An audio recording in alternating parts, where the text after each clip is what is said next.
Well, hello everybody, and welcome to the National Weather Association's webinar for the month of May. My name is Becca Mazer, and I am the co-chair of the National Weather Association Professional Development Committee, and I will be your host today.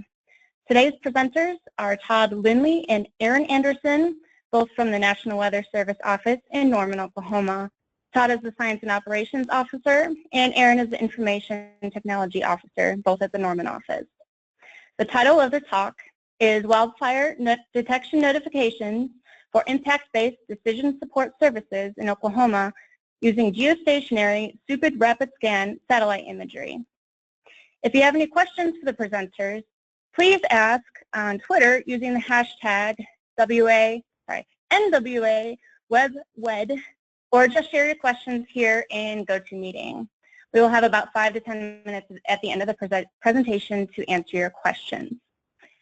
Without further ado, here we go.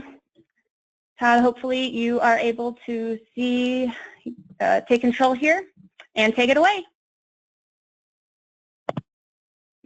Okay, thank you, Becca. Hopefully you can see my screen now, and I'd like to thank you and Janice and Tricia as well for inviting us here at the weather office in Norman, National Weather Service Forecast Office in Norman, to talk about some of the work we've been doing the last couple of fire seasons here using high-resolution satellite imagery to send out IDSS notification messages to our key partners across the state of Oklahoma for wildland fire. Before we go any further, I'd like to acknowledge some of the folks that have made this presentation possible and the work we're doing here at WFO Norman, including some folks here in the office. Vivek Mahali presented this originally at the 21st AMS Satellite Conference up in Madison last summer.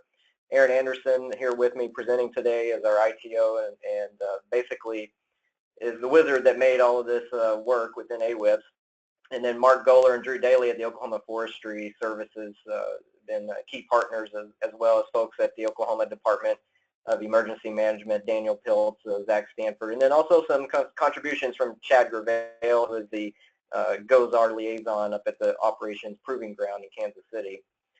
So some of this will be introduction for the meteorologists on the line, but of course, I think all of us meteorologists are aware that the GOES satellites operate in different channels or bands, and that each of these channels detects different wavelengths, and they're basically sensitive to various surface atmospheric or various phenomena based on the temperature that they're sensing. The shortwave IR band, which is about 3.9 microns, is highly sensitive to changes in temperature. And if we look at this graph down below, the Planck curve, that shows that particularly at the 3.9 micron range, very sensitive to changes in temperature, and particularly very warm temperatures. And that allows us to use the shortwave IR imagery to detect hot spots for wildland fires, and this has been well noted. Mensel and Prinz and Ruminski et al., and then also Weaver et al., and others, of course, have made notice of this in the formal literature, this use of the shortwave IR channel. So going back to about this time last year, before GOES-R/16 was in orbit, GOES-14 was operated at times during these experimental windows in a super rapid scan mode called Super Rapid Scan Operations for GOES-R. And the point of that experimental scan strategy was to help the algorithm developers and others prepare for the high temporal resolution that we were going to see with GOES-R once it was launched. But on 18 February of last year, 2016, we were expecting an active wildland fire situation across Oklahoma and portions of Texas, and that was a day where we had an extremely critical risk from SPC, and our SPC GOES-R liaison, Bill Line, was instrumental in helping us make sure that we were piping the shortwave IR imagery, which we were not getting up until the day before, into AWIPS, into the operations of the WFO, and this allowed us to get 1-minute updates, of course, because of the super rapid scan strategy of shortwave IR 3.9 micron imagery. Now, our office here at WFO Norman also requested rapid scan operations for GOES-13. So between between the various platforms, we had Ghost 14 operating in 1 minute. We had Ghost 13 operating in 5 minutes, and of course Ghost 15 operating in the traditional 15 minute. So we can take a look at the difference temporally of all of these platforms and see how a particular fire that developed in northwest Oklahoma that afternoon, the Buffalo Fire, became about an 18,000 acre fire in Harper County, Oklahoma. And we can see the temporal difference in how that fire was sampled through the day, with the Ghost 15 on the left, 15-minute observations, Ghost 14, the 1-minute SRSOR data in the middle, and Ghost 13 on the right.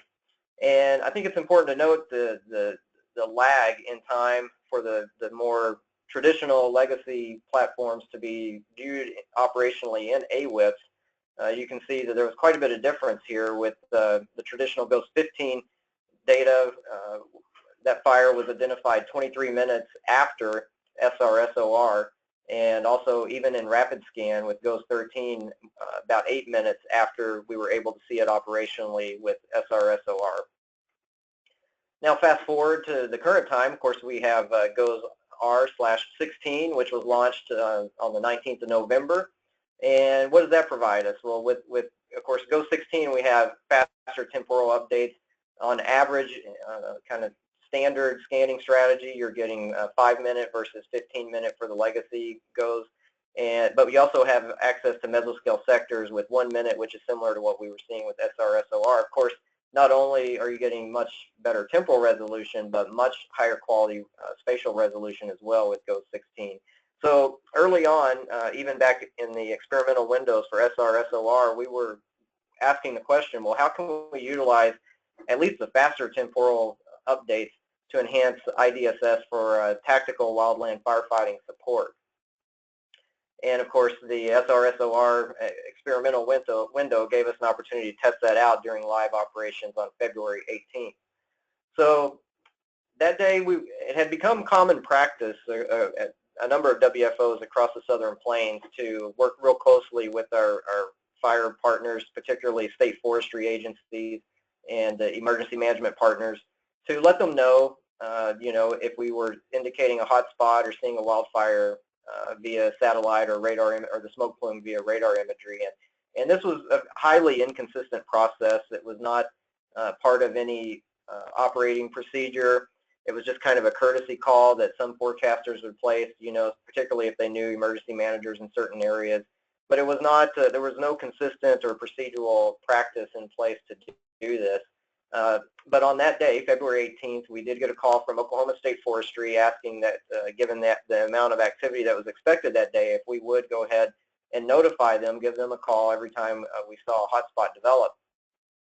And when I walked into the office that morning, knowing that we were going to have access to SRSOR 1-minute data and that request had come in, Dave Andra, our MIC, caught me and suggested that this was a day we need to innovate, given the access of this new higher temporal resolution data and the request for IDSS we were getting. So my next stop was at the office of Aaron Anderson, our ITO, and what resulted was Aaron came into the operations area and began innovating right away. And this is a photo of Aaron actually working on the app as fires began to break out on February 18th across Oklahoma. So by about 2 o'clock that afternoon, in the middle of the fire event, we were able to start testing with Oklahoma Forestry and Oklahoma Department of Emergency Management this application, where forecasters could identify a hot spot in the shortwave IR imagery and denote that spot using the AWIPS 2 point tool. And after start launching the app, what you would get was a couple of GUIs that would pop up where the forecaster could input a couple things. And this is an example of the latest iteration of it. It's not the initial tool we tested that day, but with the latest iteration of it, the forecasters can indicate the fire environment that hotspot is detected in through a parameter known as the red flag threat index, which we're running as a GFE tool in NDFD. And so that also they can indicate the platform that they detected the fire, whether it was 1 minute, 5 minute, 15-minute satellite, maybe satellite plus radar detected smoke plume. But what we found is over time the customers needed some sort of confidence measure, and there's no way for a forecaster to really quantify in real time whether a hotspot they're seeing is truly a wildfire or maybe a prescribed fire. So what we decided to give them was the environment that it was detected in, and also the method in which it was detected, and that can be a proxy for our confidence that what we're seeing is something of high impact. But other options that you get in the GUI are the options for an Oklahoma Mesonet site that's in proximity to that hotspot. Therefore, it appends information about temperature, relative humidity, and wind speed and direction directly to the message. And you have your option of a number of Mesonet sites so that you can find the one most representative to the environment that fire is burning in. And then also, of course, the list of contacts that you're going to transmit the message to, the various agencies and individual contacts within those agencies. So once the forecaster hits transmit within the D2D cave, a text message is sent to this predetermined list of cellular phone contacts, which in Oklahoma are made up of emergency officials generally at the state level. Here's an example of what the text message actually looks like. The hazard type, which in our case is almost always wildfire. Sometimes we put possible hotspot if confidence is a little lower on what we're seeing. The county in which it was detected, and then the fire weather category, like I said, is from the Red Flag Threat Index from a paper from Murdoch et al. In 2012 that basically just rates the climatological rarity of various RH and wind combinations. So you get values like elevated, critical, extreme, very similar to the categories you see on SPC's Fire Weather Outlook. Detection method, whether it was detected with 1 minute, 5 minutes of satellite imagery, maybe it's visible on radar as well. Also, fire weather pertinent information from the Oklahoma Mesonet in close proximity. And then forecaster remarks, which many times here, in fact, I think now the latest version of it actually appends the location from a known site. So like 5 miles northwest of Moreland in this example, a town in northwest Oklahoma. And then it also has the geolocation, Latin lawn of the hotspot that's sent along with the message. And our latest version of the tool actually will attach a GIS layer that's displayed on the situational awareness map, the watch duty officer map in the Oklahoma EOC at the state capitol. So we started using this, like I said, on February 18th was our initial test as Aaron developed it that day of 2016, and the feedback was immediate. This is some of the feedback that we received from Oklahoma Forestry and Oklahoma Emergency Management. They said that it was a key contributor to a measure of effective response to very aggressive and fast-paced fire. Also enabled rapid response that aided in keeping a few of the fires small, thus reducing a threat to life and property, which of course that's key. That's exactly our mission. That's what we're here to do.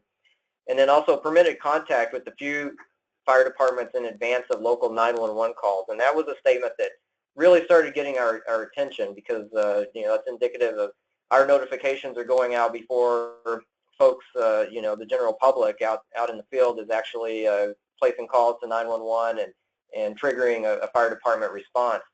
So to follow up on that, we continued to use this notification system through the remainder of February, March, and April of 2016.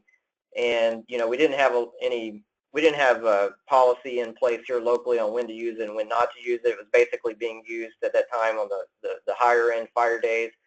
So we transmitted a total of 58 notifications to the state in the 2016 fire season. Out of those, 45 of them were received prior to local emergency 911 calls. So that's 78%. Some additional feedback from the county level emergency management out in Major County. This was a day where we had a fire outbreak, and Teresa Lackey, the EM in Major County, had fire resources deployed to a number of fires in the eastern part of the county. We actually detected a new fire ignition in the western part of the county that they were totally unaware of, and with that information they were able to, the state was able to help direct air resources to battle that blaze while her ground crews were tied up on the fire. So they were very appreciative of that, especially since there was a cold front moving in that evening, which would have shifted the fire spread and maybe resulted in a higher end fire incident had that not been been handled quickly. Going into 2017, we started to establish more local policies on exactly when forecasters should send the notifications. And the first significant fires we had in an active fire season during the 2017 season came on the 24th of January, and that was the day we had a number of fires north of the Oklahoma City metro area that caused quite a bit of damage, lost a few structures. But Drew Daly with the Oklahoma Forestry provided the following feedback that the timeliness and location accuracy of the detected fires prompted timely communication with local resources, and that having that information encouraged rapid size up and allocation of resource prioritization and efficient assignment of aerial and heavy equipment resources in battling those fires. This is an example of a hotspot notifications we sent on February the 8th of 2017 of this year, and this one was detected. Our forecaster managed to detect a very subtle hotspot in southern Logan County, Oklahoma, about 3 miles west of Meridian. And within minutes, we got a text from Oklahoma Forestry saying that was being relayed to the locals and that they were being dispatched, and that no previous dispatch 911 call had been received. And then a few minutes after that, they get out there, and it's in a rural area of southern Logan County, and it turns out that it was a large structure fire. And the response you can see there is, and this is really cool stuff. And here's a photo of the actual structure fire in Logan County that day when they got out there. It eventually did turn into, escape the structure and turn into a small grass fire, about 80 acres or so. But, you know, imagine how much worse that incident could have been had we not detected this this home that was clearly where no one was out there at the time. This home was fully engulfed, and that eventually spread into the grassland surrounding the structure. Some additional feedback from the Oklahoma Division of Emergency Management in 2017. This is a plot of the wildfire notifications that were sent by both WFO Norman and WFO Lubbock since March 6th. So this is just the last month and a half or so of the fire season here on the Southern Plains, and you can see between our two forecast offices, that's a total of 210 notifications sent across the state. I do know that Amarillo was using it to provide some notifications of fires in the Oklahoma Panhandle too, possibly just before this date. But here's an image from the EOC at the state capitol, and you can see the notifications are on that gray monitor to the left where you see 11. That's how many active notifications are visible on the map. And then you can see local news coverage on the right of a fire burning in the southeast part of the Oklahoma City metro. So the question is, or a question might be, you know, just what all can we detect? And we're still learning as we go. A typical grass fire out here in the plains burns at about 590 to 865 K. So that's roughly around, at the high end, about 1100 degrees Celsius or so. And some work done back in 2004 in a publication by Weaver et al. And then applied to the Legacy GOES platform by Chad Gravel up at the OPG indicates that on the low end of that scale is about 500 K when you're looking at about 4 kilometer resolution pixels in your satellite imagery, that a fire roughly needs to be about 70 acres or so to be detected via GOES 13, 14, and 15. Now, taking a step forward to GOES 16, which is our experimental data that we're using now, that cuts the resolution down to about half, or about 2 kilometers. So a fire, again, on the low end of the spectrum for a grass fire out here in the plains would need to be about 15 acres or so. And we have seen that this depends greatly on the fire environment and just how hot, basically how high the fire line intensity of any given fire is, or how hot that fire is burning. On the upper end of the grass fire spectrum, you have fires burning 1,000, 1,100 degrees Celsius or so. We're starting to see that we can detect rather small fires, maybe a couple of acres, 10 acres or less. In a few instances, we believe we got an early detection on fires that were starting roadside starts and bar ditches, and enabled fire departments to attack those very aggressively, very early, and prevent major incidents. And of course, like I said, there's still a learning curve on exactly what we will see in the GOES 16 era. And this is one example. out in Kingfisher County of northwest Oklahoma. This was on a day we were watching very closely for fire ignitions, and late morning, these flares start showing up that are very, very intense. And after coordinating through Oklahoma Forestry, who got verification from the local county emergency management, these were actually oil rigs burning off excess methane at about 1,250 to 1,900 K, so about 3,000 degrees Celsius, these flares on top of oil rigs. These are point sources, but they're extremely hot, and they are and are now commonly detected in GOES 16 imagery. Additional feedback through the use of this system, the very first day that WFO Tulsa used it, they had a success story relayed again through Oklahoma Forestry and Oklahoma Department of Emergency Management. In this case, they believe that the hotspot detection system likely prevented a large wildfire in Latimer County, Oklahoma, and they were sending their big thanks on up to Tulsa. And also a fire, this is a text from Oklahoma Forestry Services forester who reported that a fire we detected in Pottawatomie County allowed them to dispatch local fire departments up to 4 minutes before local 911 call. And you may wonder, well, just how accurate is this? The plot in the upper right is actually a Oklahoma Forestry Service map of a burn area from a fire we provided a hotspot notification detection for, and the red circles with X's, those are the locations that we provided in the notification. And you can see it's off by about 1.3 miles, close enough to get them, within eyesight where they can see the smoke. Very accurate, and about what you would expect with 4 to 2 kilometer resolution satellite imagery. The bottom right is a news piece that appeared in the Tulsa media market, headlined "NWS Fighting Fires from Space." I'm not sure if we were asked in advance if we would all condone that headline, but you can see the type of media response that it is generating here locally in Oklahoma. So what is exactly the operational workload for our forecasters to do this? Well, we basically have to staff for a fire event in a similar manner to the way we would staff for some severe weather events. In many cases, we've had 2 quote-unquote warning forecasters that are basically interrogating satellite and radar imagery, similarly to the way they would for severe storms, very analogous operations, and they're sending out the notifications.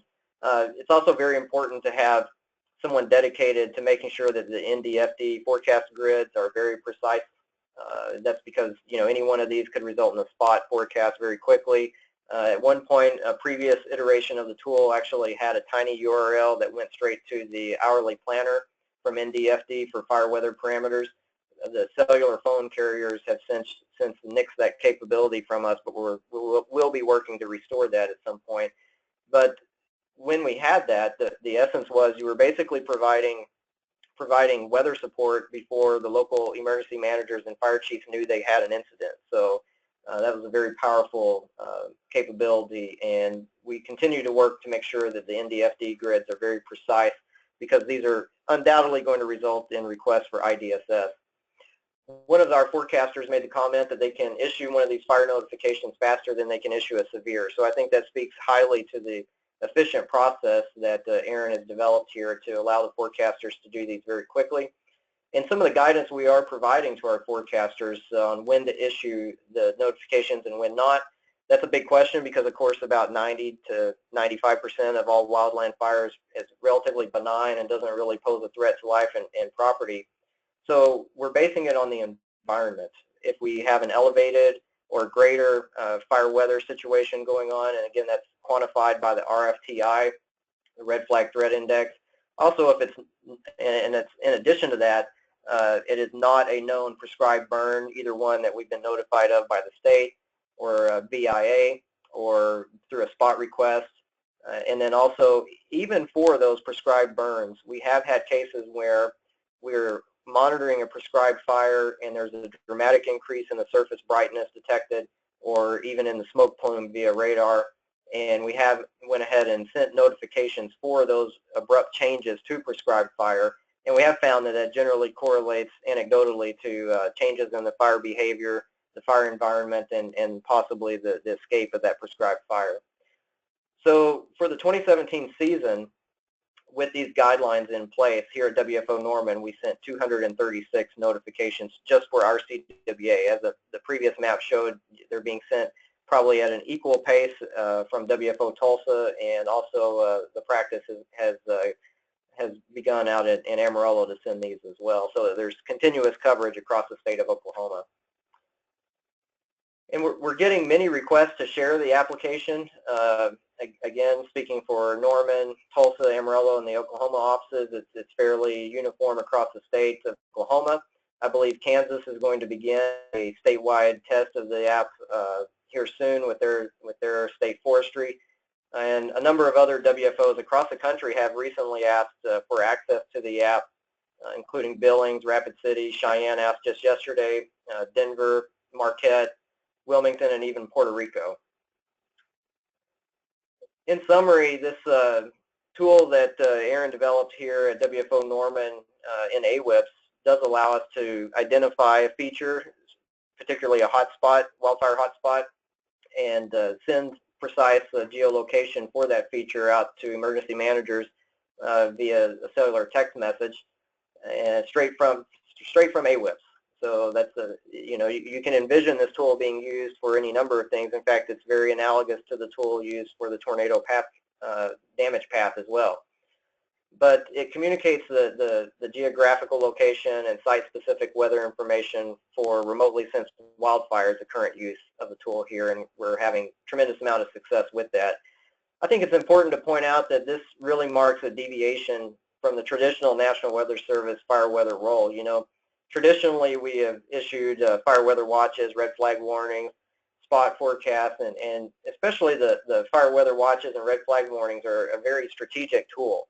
That indicates that we're expecting critical fire weather, say over western Oklahoma in the next 1 to 3 days, and provides a venue for our state partners or emergency management partners to prepare for the possibility that conditions favorable for fires may develop. But this really takes it to a tactical level where now you may, in addition to the red flag warnings, say calling attention to favorable conditions in northwest Oklahoma, you can tactically route any pre-staged firefighting resources that have been moved to that area directly to a fire as you detect it with remote sensing. And, we just don't really know how far we can push this in the GO 16 era, but we continue to be surprised with just what can be detected, and we don't know how this would be utilized elsewhere across the country. And that's an important point, is some of the conversation at the national level in the fire weather program is talking about a future paradigm where red flag warnings are not issued until fires are remotely sensed. So this very well could be a prelude to that type of warning paradigm. And with that, that's all that I have to conclude the talk, and I'd be glad to take any questions.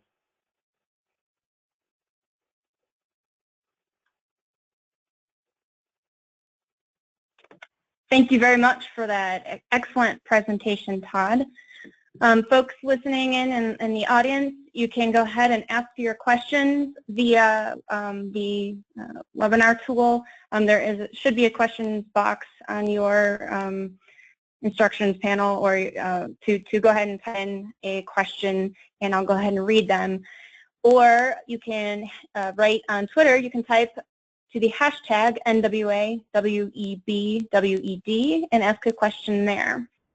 In the meantime, I'll go ahead and ask you a question, Todd. How do you envision expanding the use of this tool to other aspects of National Weather Service operations and DSS? Rebecca, that's a really good question, and here locally we haven't really applied it to any other hazard, but you could almost envision, maybe even for hydrology or flash flooding, you could quickly pinpoint an area of maximum rainfall or something, to an emergency manager in a flash flood situation, I think it could be used, the way the tool is written, it can be applied to just about anything that you can view in AWIPS that you want to provide precise geolocation, to local decision makers on the ground. Yeah, that could be very useful in the future. It's very awesome. Well, I don't have any additional questions at the moment. Anybody out in the field, you can just raise your hand and or chat me privately. Okay, here's a question for Todd. Now that you've proven you can detect fire so rapidly, what if one is missed? Any negative feedback? Not at this point. I think our customers, our partners, really realize that this is very experimental and that we're still working on that. Let me think about my response to that for a second. But no, we've not received any negative feedback, and I think they understand the limitations. But I do want to point out, that brings up a good point about, I think it's important, at least for us right now, to transmit this information through a filter, say at the state level with the state forestry or the state division of emergency management, instead of sending it directly down to locals at this time. That seems to be a good way to eliminate, let's say, false alarms with, maybe prescribed fire that we were not made aware of, or something like that. But yeah, I think that does open up the question about missing fires, and that is very analogous to other forms of hazardous weather too. Do you have a POD and a false alarm for fire detections? That's something we're going to have to tackle. That's kind of a big picture issue we'll have to tackle down the road.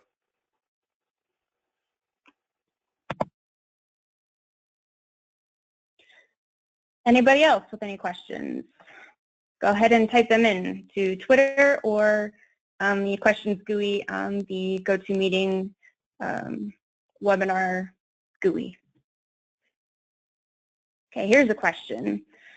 Would the wildfire detection satellite imagery be affected by cloud cover? Excellent question, and yes, it is. Of course, we had higher success rates detecting fire through thin cirrus once GOES 16 started rolling in an experimental mode versus the legacy, 13, 14, and 15. But yes, it does obscure your view of the fires. Also, here on the Southern Plains, we noted this year, particularly since we were looking at this so closely, that the cloud cover is a general mitigating factor for wildland fire to begin with. So it's very difficult to get significant wildland fires, certainly here on the plains and the grasslands with cloud cover. And it's not just that we weren't detecting them. In many cases, they were not occurring until the cloud cover cleared and you get deeper mixing, and that's more favorable for fires. But yes, assuming a fire is going on below a veil of clouds, yes, your detection will be severely limited. Okay, next question here. Do you think down the road this detection and notification could be automated? Perhaps a fire detection algorithm? Prob fire?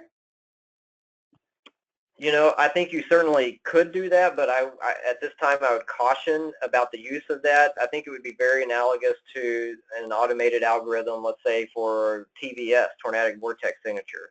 We see our forecasters vary dramatically in how they interpret the satellite data, and day to day, given the fire line intensities that we're seeing, the signature varies quite a bit. Sometimes it's very, very subtle. Sometimes, it's very obvious. So I think that you could develop an algorithm that searches for hotspots, but I think the use of it would be very similar to algorithms we develop for severe convection.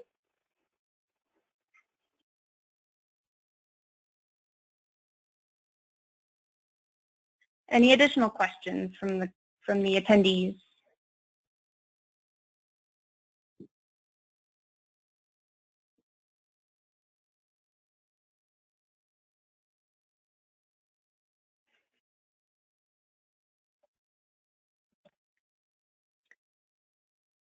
Okay, I think, oh wait, we do have another question.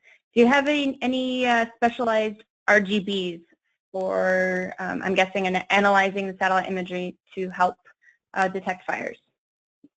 We do not. I know that they are working on some at the OPG, and Chad Gervale has been working on a few, so we expect to get those some in the near future.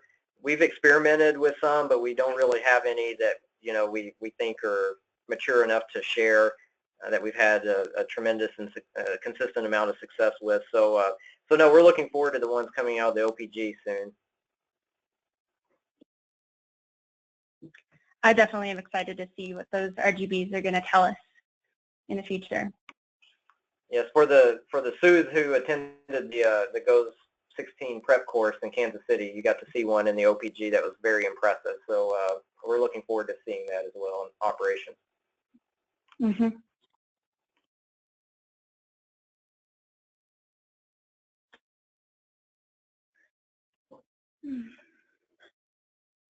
All right, one last chance for questions.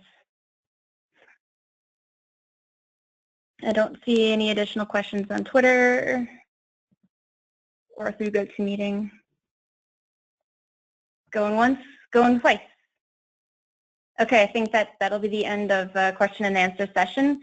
Thank you all for joining us, and thank you, Todd and Aaron, for presenting this very informative and exciting topic on the future of wildfire detections and DSS. Our next webinar will be on Wednesday, June 7th at 2 p.m. Eastern Daylight Time.